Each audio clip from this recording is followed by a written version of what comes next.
날씨가 많이 더워졌습니다. 우리 교회는 제 설교에 조는 분이 한 분도 안 계신 거 아시죠? 왜냐하면 제가 조는 사람을 안 보기 때문입니다. 중국 음식점의 주인이 나름대로 메뉴를 간편하게 줄여서 주방장과 쉽게 소통을 하고 있었습니다. 자기들끼리만 아는 아주 간단한 용어들이 있었습니다. 메뉴를 전달하는데 예를 들면 우동 셋, 짜장 넷이면 몇 그릇입니까? 7그릇입니다. 우짜 우짜 우짜짜 그러면 알아서 주방에서 만들어 나옵니다. 우동 2개, 라면 하나, 짜장 4개면 우라짜짜 우짜짜 하면은 알아서 나옵니다. 손님들이 신기했습니다. 그런데 단체 손님이 40명이 한 번에 들어왔습니다. 여기저기 흩어져 테이블에 앉더니 이 메뉴 저 메뉴를 막 이야기하는 겁니다. 메뉴가 다 정해졌고 숫자도 무척 많았습니다. 도대체 어떻게 전달하는지 사람들은 궁금해했습니다. 그러나 주인은 전혀 당황한 기색 없이 주방에 들어가더니 딱 한마디 했습니다. 들었지? 그게 전부였습니다. 오늘 우리 신앙을 딱 한마디로 정리하고 우리의 신앙 안에서 가장 핵심이 뭐냐고 딱 하나로 우리가 요약을 한다면 예배라는 말로 정리할 수가 있습니다. 살면서 익숙해야 좋은 것들이 있지요. 새 것이 좋지만 그래도 익숙해서 좋은 것도 있습니다. 신앙도 그렇습니다.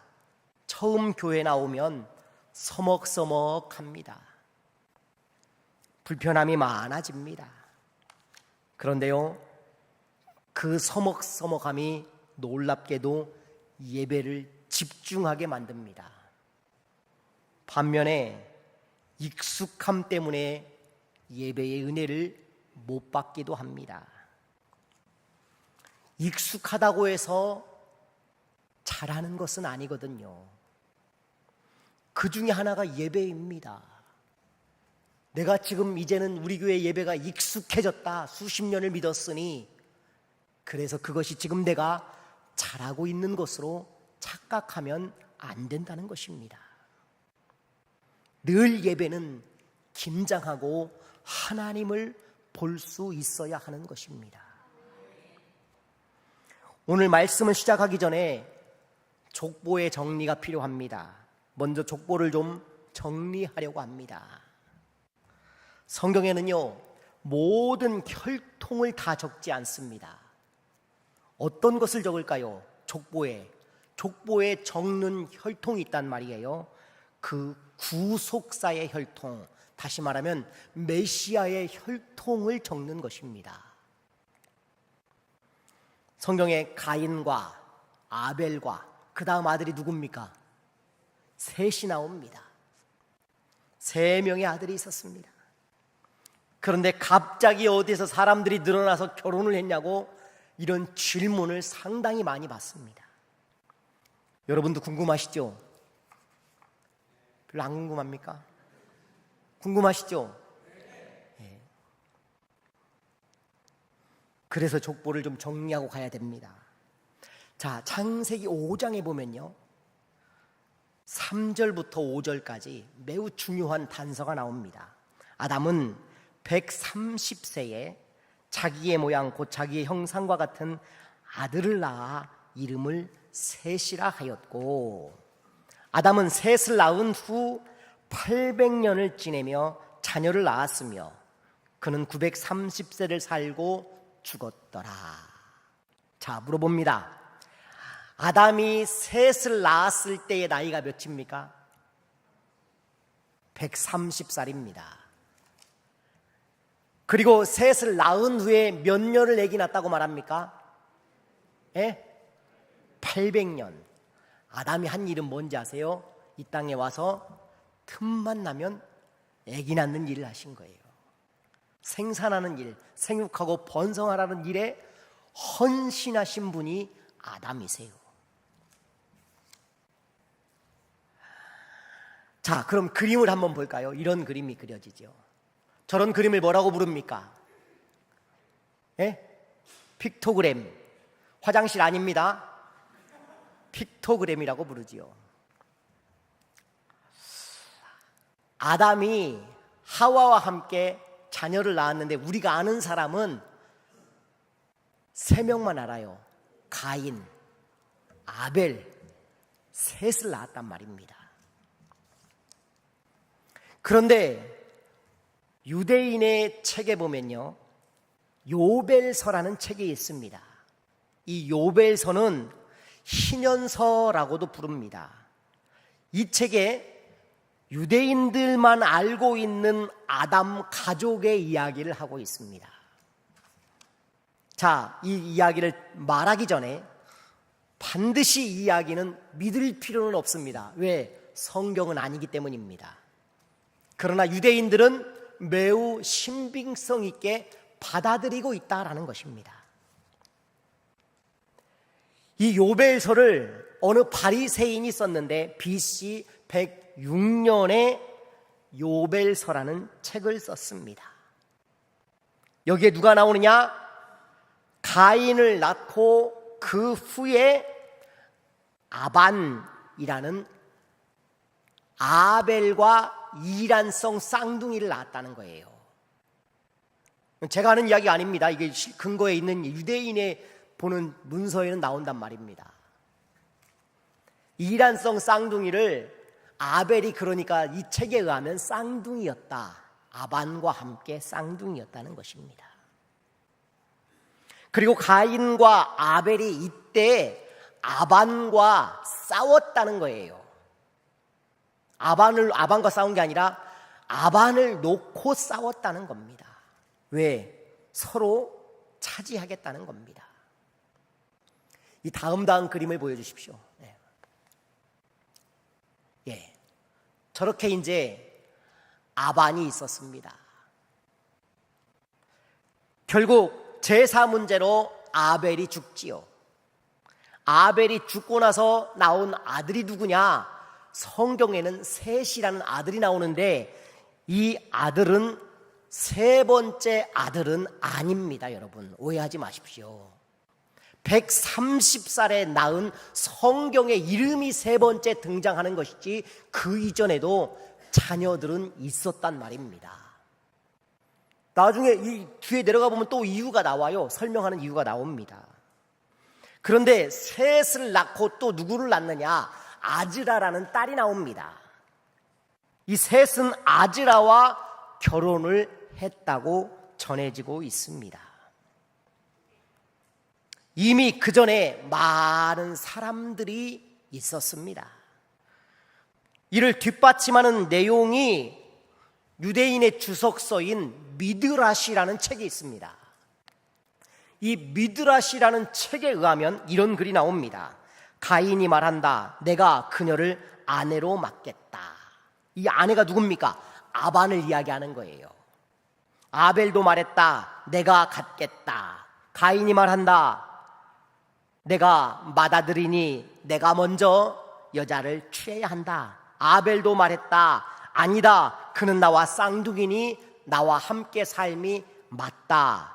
라고 이야기를 했다는 것입니다. 성경의 내용은 아니지만 성경에 비어있는 여백을 우리가 조금씩 채울 수 있는 매우 중요한 근거가 되는 이야기입니다. 자, 그렇다면 이게 왜 중요하냐? 창세기 4장 14절을 또 한번 보면 이렇게 나옵니다. 같이 읽어보시죠. 주께서 오늘 이 지면에서 나를 쫓아내시온즉 내가 주의 낯을 배웁지 못하리니 내가 땅에서 피하여 유리하는 자가 될지라 물은 나를 만나는 나를 죽이겠나이다.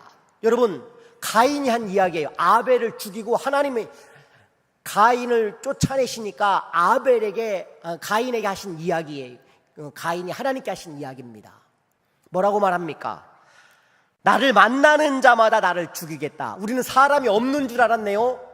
그런데 사람들이 이때에도 있었단 말이에요. 많이 있었습니다.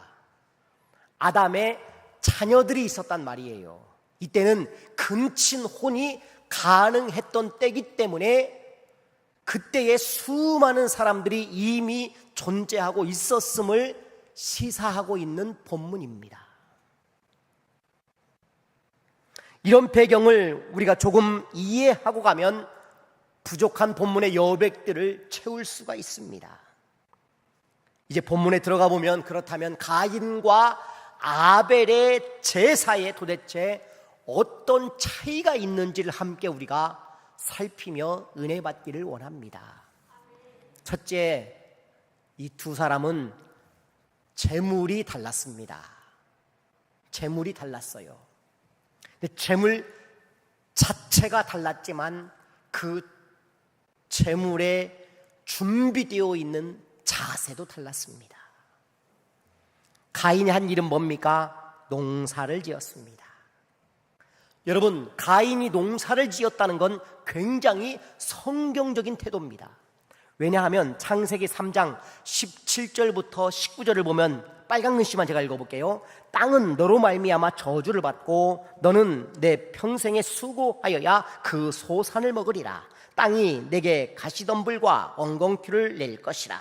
내가 먹을 것은 밭의 채소인즉 흙으로 돌아갈 때까지 얼굴에 땀을 흘려야 먹을 것이다 라고 성경에 기록되어 있습니다. 다시 말하면 하나님의 명령은 뭡니까? 흙에서 수고해서 먹고 살라는 겁니다. 무슨 의미예요? 다시 말하면 흙에서 먹고 사는 일을 해야만 하는 삶으로 하나님이 그들을 세워주셨기 때문에 가인이 하는 농사 짓는 일은 대단히 잘하는 일이라는 겁니다. 하나님의 말씀에 어쩌면 그는 순응하고 있는 것입니다. 가인은 제가 보기에 아담의 사랑을 무척 받은 아들입니다. 그 이름에서 살필 수가 있어요. 아담, 이 이름의 뜻이 뭘까요? 얻었다, 획득했다, 해냈다, 이런 뜻이 있습니다. 살면서 내가 뭔가 드디어 해냈다라는 겁니다. 본인도 아담과 하와가요 신기했을 겁니다. 뭐가요? 처음으로 아기를 낳은 거예요. 인류 역사 속에 처음 아기를 낳았으니 본인들도 얼마나 놀랬겠습니까? 엄청난 사건이 벌어진 것입니다. 더 놀라운 것은 사람을 만드는 일은 하나님만 하시는 줄 알았는데 아담과 하와가 사람을 만들어냈으니 그들이 얼마나 기쁘기도 했지만 놀라기도 했겠는가. 그래서 가인의 이름을 뭐라고 부릅니까? 해냈다, 얻었다, 이런 이름을 붙여준 것입니다. 그런 아들에게 무엇을 시켜요? 자기가 하던 일을 대물림한 거예요. 너는 이걸 해라 하고 농사 짓는 일을 대물림할 만큼 모든 것을 다 물려주는 사랑받는 아들이 바로 누구냐? 가인이었다는 것입니다. 그리고 아들을 향한 자부심이 대단합니다.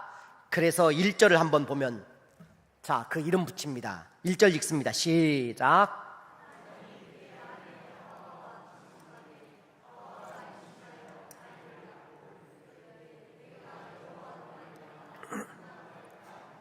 아멘. 내가 여호와로 말미암아 등남하였다. 누가 한 말이에요? 누가요? 하와가 한 말입니다. 하와가, 아담이 아니고 하와가 한 말이죠. 그죠? 하와가 임신하여 가인을 낳고 이르되 내가 등남하였다. 하와도 놀랬습니다. 뭘요? 창세기 3장 15절에 여자의 후손 가운데 메시아가, 뱀을 짓밟을, 뱀의 머리를 짓밟을 자가 나온다라고 말씀하셨거든요. 그런데 진짜 자기 뱃속에서 뱀을 짓밟을 메시아가 나왔다고 여길 만큼 아들이 나와버린 거예요. 그러니 이 사람들의 자부심이 대단한 것이지요. 그러나 하나님의 뜻은 사람의 생각과 다릅니다. 하와는 인류를 구원자로 자기가 낳았다고 여겼을지 모르지만 놀랍게도 그는 인류 최초의 살인자가 되어버린 것이지요. 반면 아벨은 어떻습니까? 아벨은요, 유대인들은 사실 가인과 아벨의 나이를 계산합니다. 아까 보았던 요벨서라고 부르는 희년서예요.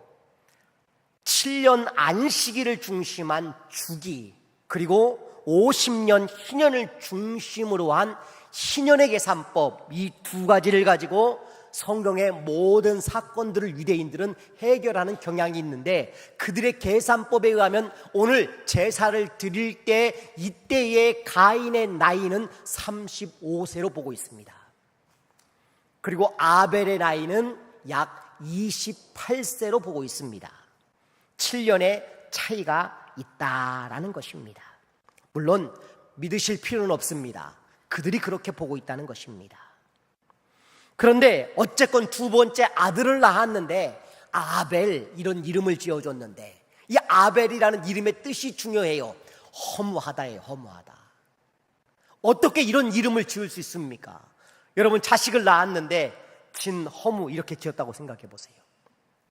오허무, 박좌절, 이렇게 이름을 지을 수 있습니까? 허무라고 지었습니다. 대충 지은 거죠. 첫째를 낳고 보니 힘들었을 거예요. 똥기저귀도 갈아줘야 되고, 틈만 나면 공갈젖꼭지도 물려줘야 되고, 울어제끼면 자다가 일어나서 젖을 물려줘야 되니, 하와도 생전처럼 애 키우는 일에 보통 힘든 일이 아니었을 겁니다. 육아가 힘들잖아요. 그때나 지금이나. 힘드시죠? 육아가 힘들죠? 네. 반응하신 분만 자녀가 잘 되는 축복이 기원합니다.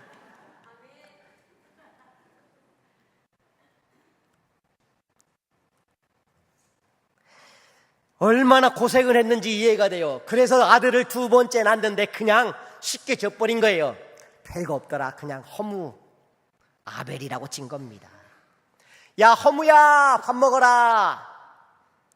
야, 이 허무한 녀석아, 얼른 아침에 해가 중천인데 일어나거라. 이렇게 부르는 거예요. 얼마나 첫 아들과 둘째 아들 차이가, 많은 차이가 납니까? 가인은 사랑받은 흔적이 분명합니다. 반면 아벨은 부모의 관심이 가인만 못했던 것 같습니다. 그런데 아벨은 가인과 다름이 있었습니다. 하나님 앞에 제사를 드릴 때 분명한 다름이 드러납니다. 본문 3절 4절을 한번 읽어보겠습니다. 같이 읽습니다. 시작. 세월이 지난 후에 가인은 땅의 소산으로 제물을 삼아 여호와께 드렸고, 아벨은 자기도 양의 첫 새끼와 그 기름으로 드렸더니 여호와께서 아벨과 그의 제물은 받으셨으나. 아멘. 여기서 제물의 종류보다 아벨의 제물에 우리가 한번 집중해 본다면, 가인의 제물하고 뭐가 다르냐? 가인은 땅의 소산으로 드렸다, 끝입니다. 아벨은 아니에요. 양의 첫 새끼와 기름으로 드렸다. 현대인의 성경은 이렇게 나옵니다. 첫 새끼를 잡아 그 중에서도 제일 살찌고 좋은 부분을 구별하여 드렸다고 나오고 있습니다. 그렇습니다. 양이 피를 흘리는 제물이어서가 아니에요. 제물을 준비했던 아벨의 태도가 가인과 분명히 달랐던 것입니다. 가끔 가인의 제사는 피가 없어서라고 말하는 설교를 많이 들어보셨을 겁니다. 그런데 솔직히 좀 억지스럽습니다. 이사야 1장 11절과 13절을 보면 이런 단어가 나오거든요. 나는 수송아지나 어린 양이나 숫 염소의 피를 기뻐하지 아니하노라. 헛된 제물을 다시 가져오지 말라 하나님이 명령하신 적도 있었습니다. 태도가 옳지 않은 예배를 하나님이 기뻐받지 않는다라고 말씀하시는 것이지요. 성경은요, 곡식을 드리는 제사를 또 배제하지 않습니다. 곡물 드리는 것도 매우 귀하게 보고 있거든요. 피가 있어야 보혈을 상징한다고 말하면 곡물이 있어야 생명의 떡이신 예수 그리스도를 상징하는 것 아니겠습니까? 그러니 가지고 온 그거에 문제가 있는 것이 아니라 그들의 태도에 문제가 있었던 것입니다. 성도 여러분, 오늘 우리의 예배에도 아벨 같은 모습이 있기를 원합니다. 준비된 모습, 구별할 줄 아는 모습, 그 은혜를 얻어야 한다는 것입니다. 두 번째, 뭐가 달랐을까요? 중심이 분명히 달랐습니다. 여러분, 우리가 왜 부부싸움을 하고 왜 사람들 사이 속에서도 친구 간에도 그렇게 친한데도 싸웁니까? 기대가 크기 때문입니다. 기대를 줄이면 되는데, 한번 옆에 계신 악수 한번 할까요? 기대를 줄입시다. 한 번 더 악수합시다. 아니, 그냥 기대를 포기합시다. 고정희 시인의 이 시대의 아벨이라는 시집에 이런 시가 나옵니다. 잘 들어보십시오. 너무 좋은 시입니다. 그대 향한 내 기대가 높으면 높을수록 그 기대보다 더 큰 돌멩이 매달아 놓습니다.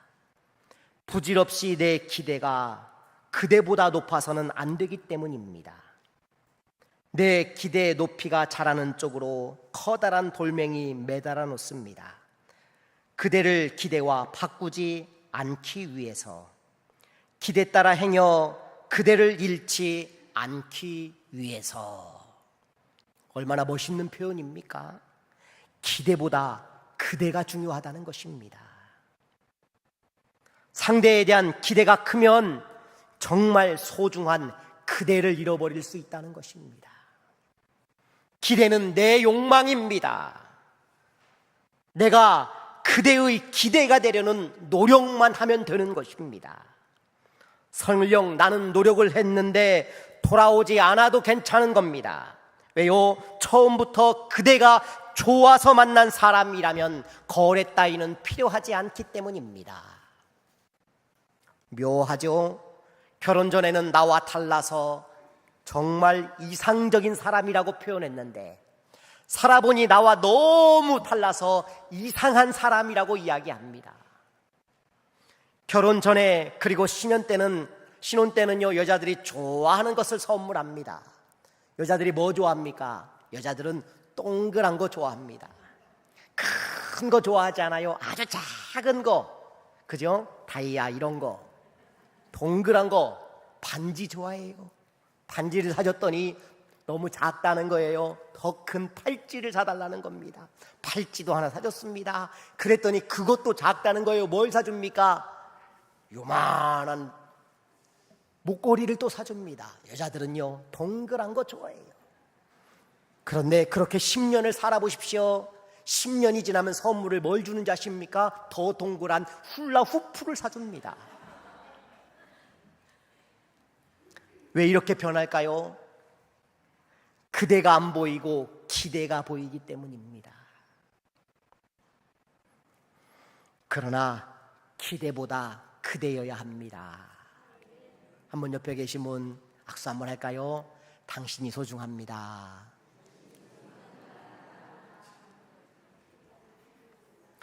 하나님은 우리가 무엇을 해냈기 때문에 우리를 사랑하시는 분이 아니에요. 우리라는 그대가 소중하기 때문이에요. 무엇 때문이 아닙니다. 그대면 족하다입니다. 기대보다 그대를 사랑하는 사람이 중요합니다. 우리의 중심에 그대가 되는 하나님이 있어야 하는 것이지요. 우리의 중심에 욕심이 있으면 예배는 실패가 되는 것입니다. 아벨의 예배와 가인의 예배의 차이는 극명했습니다. 아벨의 예배에는 그대가 되시는 하나님이 계시지만 가인의 예배에는 그대보다 자기 만족해야 될 기대가 가득했던 것입니다. 오늘 우리의 예배를 돌아보아야 하는 이유가 바로 여기에 있습니다. 인테리어 잘된 예배당, 안락한 의자, 그리고 목사의 듣기 좋고 달콤한 설교, 내가 좋으면 되는 예배가 아닙니다. 나의 그대 하나님 그분이 좋은 예배가 되어야 하는 것입니다. 하나님께 시선을 두십시오. 하나님 그분이 우리의 기대보다 먼저인 예배가 복된 예배이기 때문입니다.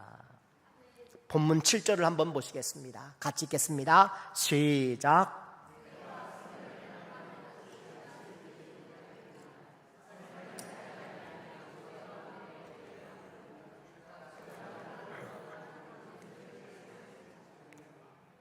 아멘. 내가 선을 행하면 가인의 예배 중심에 뭐가 없는 겁니까? 선이 없었다는 거예요. 악함이 가득했다는 거예요. 그 중심을 잃어버렸다는 것입니다. 예배의 중심을 잃어버리지 마십시오. 반면 아벨의 중심은 달랐습니다.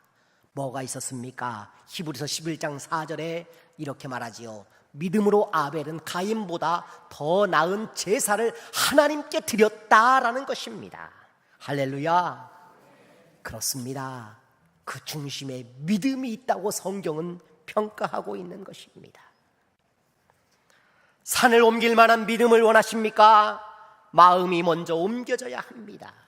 시선이 먼저 우리가 옮겨지지 않으면 절대로 그런 믿음은 생기지 않습니다.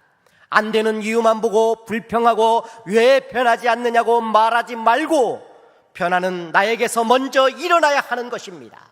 어떤 변화입니까? 나의 마음이, 나의 시선이 하나님께로 먼저 옮겨져야 산을 옮길 만한 믿음이 생기는 것입니다.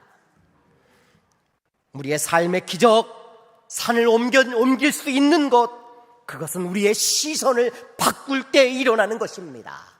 여러분의 예배 가운데 시선이 하나님께로, 여러분의 중심이 하나님께로 옮겨지는 은혜가 있기를 주의 이름으로 축원합니다. 세 번째, 뭐가 달랐을까요? 결과가 달랐습니다. 이 두 사람의 제사 가운데 결과가 다름이 있었습니다. 여러분, 우리는 가인 뒤에 가려져 있는 아담을 보아야 합니다. 가인의 설교를 듣지만 아담이 여기는 빠져 있습니다.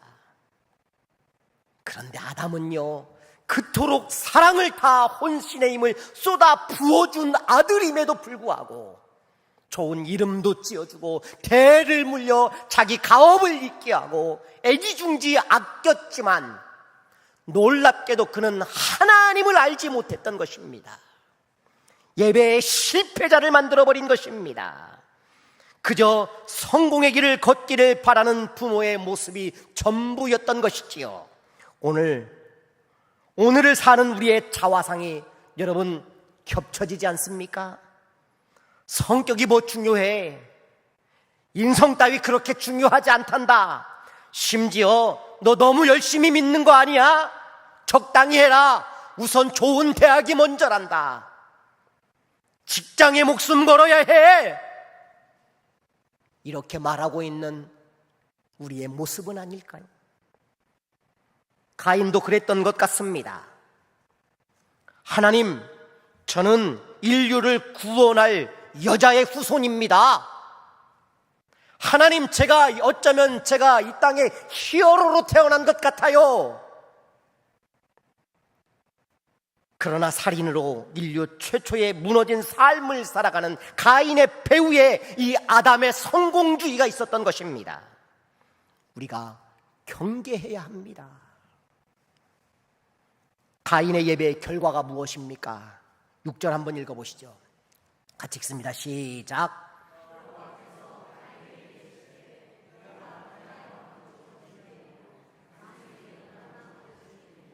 여기 보면 안색이 변함은, 내가 분하여 함은, 이게 예배의 결과입니다. 8절을 또 한번 읽어보시죠. 빨간 글만 읽습니다. 가인이 그의 아우 아벨을 쳐 죽이니라. 가인의 예배의 결과는 분노와 살인만 남아 있습니다. 이 소중한 예배를 분노와 살인으로 하나님과의 관계를 끊어버린 가인입니다. 그런데 하나님은 아벨 대신에 셋을 허락하십니다. 셋을 아벨 대신에 라고 말씀하셨습니다. 예배자 아벨을 대신할 이 땅의 새로운 예배자, 그를 하나님이 원하셨던 것이지요. 그 사이에 많은 자녀들이 나왔을 것입니다. 우리는 3명밖에 몰랐지만 130살 이전에 낳았던 수많은 아이들이 있었을 겁니다. 창세기 4장 26절은 이렇게 기록합니다. 셋도 아들을 낳고 그 이름을 에노스라 하였으며 그때의 사람들이 비로소 여호와의 이름을 불렀더라. 세 세대에 와서야, 무려 130년이 지나서야 여호와의 이름을 부르는 사람이 나왔더라. 성경이 여기에 주목하는 것입니다. 아벨 대신에 셋이라는 의미는 여호와의 이름을 부르는 아들을 셋을 주셨다는 거예요. 그 전에 많은 자녀가 있었지만 천만에요, 아무도 하나님의 이름을 부르지 않을 때에 메시아의 후손이 될 수 있는 셋이라는 아들이 나와서 하나님의 이름을 불렀더라라는 것입니다. 여러분, 예배 가운데 여호와의 이름이 살아있는 예배가 되기를 주의 이름으로 축원합니다. 우리의 시선을 다시 하나님께로 돌려야 하는 것이지요. 가인의 분노와 살인이라는 결과와 다르게 우리는 여호와의 이름을 높여드리는 아벨의 삶을 살아야 하는 것입니다. 우리가 가인의 모습으로 예배당에 들어온 사람들이 아닙니까? 그러나 나갈 때에는 아벨의 모습으로 나가야 하는 것입니다. 말씀을 정리합니다. 이 한 번의 제사가 가인과 아벨의 운명을 바꾸는 계기가 되었습니다. 예배가 한 사람의 운명을 결정짓습니다. 우리의 모든 실패는 예배의 실패입니다. 막말하는 사람들을 보십시오. 다른 사람들을 쉽게 정죄하는 사람들을 보십시오. 교만 가득 차서 자기만 아는 어떤 사람들을 보십시오. 이미 예배에 실패하고 있는 것입니다. 다른 문제가 아닙니다. 예배에 실패하고 있기 때문입니다. 나는 왜 이렇게 망가지고 있는가? 예배에 실패하고 있기 때문입니다. 우리가 어떤 존재입니까? 가인 같은 존재였어요. 가인으로 시작한 인생입니다. 그런데 우리를 하나님은 예배라는 시간과 공간 속에서 성령의 임재를 통해 우리에게 오시는 사건, 우리를 사랑하시는 그 사랑하심이 예배인 것입니다. 여러분, 사람들이 그래요. 효자동교회 예배 분위기 좋더라. 들어보셨어요? 못 들어봤으면 어쩔 수 없습니다. 효자동교회 예배 분위기 좋더라. 들어보셨어요? 무슨 말이에요? 성령이 계시더라 이 말이에요. 찬양대가 찬양을 참 잘하더라. 기술이 좋다는 이야기예요? 기술도 좋겠지요. 성령이 함께 계신다는 이야기예요. 진짜 노래를 못하는 찬양대도 있어요. 근데 은혜가 될 때 있다니까요. 왜? 성령이 계시기 때문이에요. 예배가 뭡니까? 하나님께서는요, 죄로 물든 우리의 인생들, 가인들을 예배를 통해 하나님의 새로운 접촉점을 열어두신 것이 예배이고 아벨이 되기를 원하시는 것입니다. 완전히 죄인된 우리들을, 그리고 단절되었던 우리들을 다시 만나시고 찾아주시는 주님의 십자가의 보혈의 은혜의 통로가 예배인 줄 믿으시기 바랍니다. 오늘 저도 여러분도 예배의 성공자가 되기를 주의 이름으로 축원합니다. 기도하겠습니다. 하나님,